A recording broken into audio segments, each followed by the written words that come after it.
I'm Matt Zeman, Vice President and Head of Talent Intelligence with Level Up. At Level Up, our talent intelligence team supports our clients and our delivery teams by helping to foster a deeper understanding of the realities in the labor market. So, as we've been wrapping up 2023 with end-of-year business reviews and exploring priorities with our corporate and investment banking clients for 2024, there are some dynamics, specifically in the early career segments, that seem to be coming up more frequently.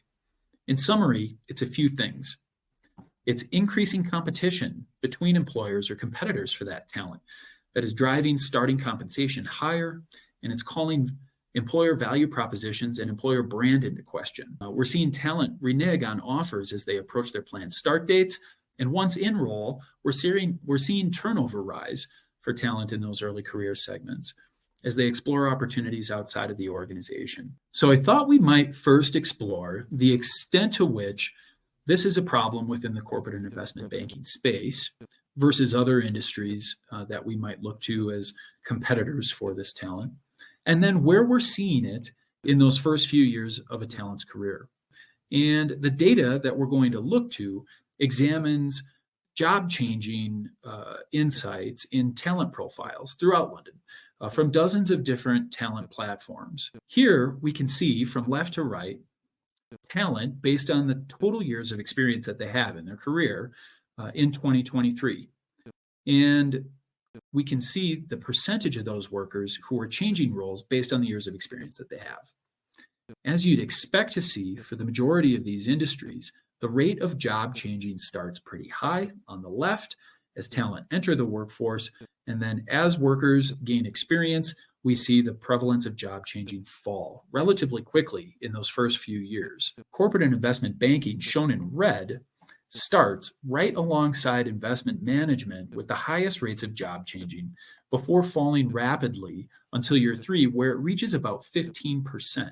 Once there at 15%, it's actually below tech and general banking as a whole. I think a key takeaway when looking at the data is that in those first few years, corporate and investment banking isn't alone with this trend. And we see these trends everywhere geographically, looking across many industries in the US and in Canada, in places like Toronto, Montreal, New York, San Francisco, or elsewhere. And so the key question for us is, how do you compete, particularly in those first 2 to 3 years?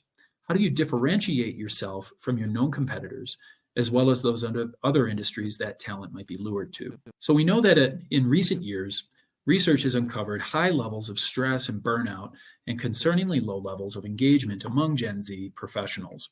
Research has also illuminated the root cause of this stress and burnout to include things like the rising cost of living, maintaining employment in an uncertain job market, and some of the big picture global issues such as climate change and geopolitical uncertainty that weigh on all of us. Given cost of living is at the top of this list, we'd expect to see compensation rank as the most important factor.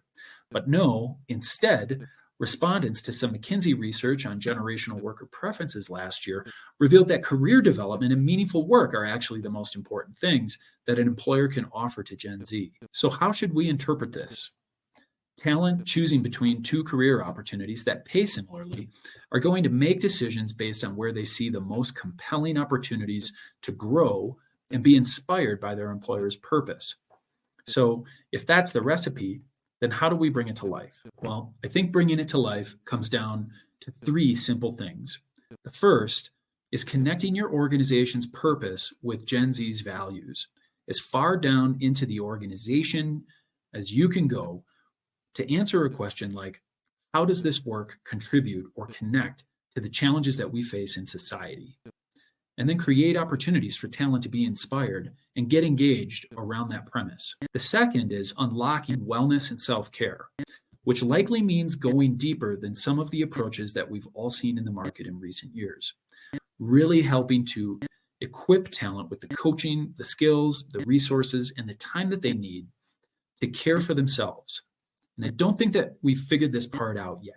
The third is accepting the reality that we noticed across industries in the data presented earlier, that talent who are early in their careers are eager to learn, and they're curious about how and where they can fit best into our organizations.